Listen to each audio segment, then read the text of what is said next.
வணக்கம். 4வது லெசனில் நாங்கள் பார்ப்போம் ஜிபிஎஸ் யூனிட் பாய்க்கிறனால ஃப்ரஸ்ட்ரேஷன் அண்டு டிசப்பாயிண்டட் இருந்து நாங்கள் எப்படி கலர்றதுன்னு சொல்லி நாம் ட்ராவல் பண்ணுற நேரம் எதிர்பார்க்காத முறையில் நிறைய வெஹிக்கிள் ட்ராஃபிக்கில் நாங்கள் சில மாட்டிப்படுறது.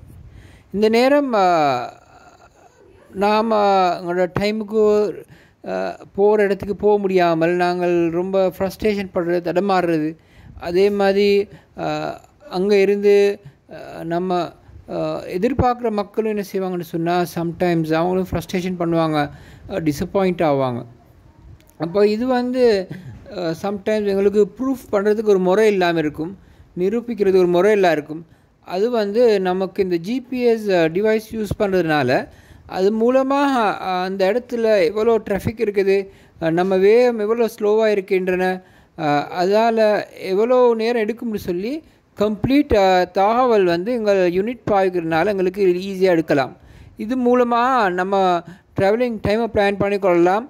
அதுக்காக நாங்கள் எங்களோட டைமை நாங்கள் என்ன செய்கிறோம்னா நேர காலத்தால் வெளியாகிறதுக்கு நாங்கள் பிளான் பண்ணி கொள்ளலாம். முக்கியமானது தான். நாம் ஃப்ளைட்டுக்கு போகிறோன்றால், வெளிநாட்டுக்கு போகிறோன்னு சொன்னால், ஏர்போர்ட்டுக்கு போகிறோன்றால் டைமை நாங்கள் ஏர்லியாக டிசிஷன் பண்ணலாம். இந்த ரோட்டில் இவ்வளோ ட்ராஃபிக் இருக்கிறது, இந்த ரோட்டில் இந்த ப்ராப்ளம் இருக்குதுன்னு சொல்லி நமக்கு ஒரு கன்க்ளூஷனுக்கு வரலாம். இந்த பெனிஃபிட் இந்த ஜிபிஎஸ் யூஸ் பண்ணுறதுனால பெற்றுக்கொள்ளலாம். தேங்க்யூ.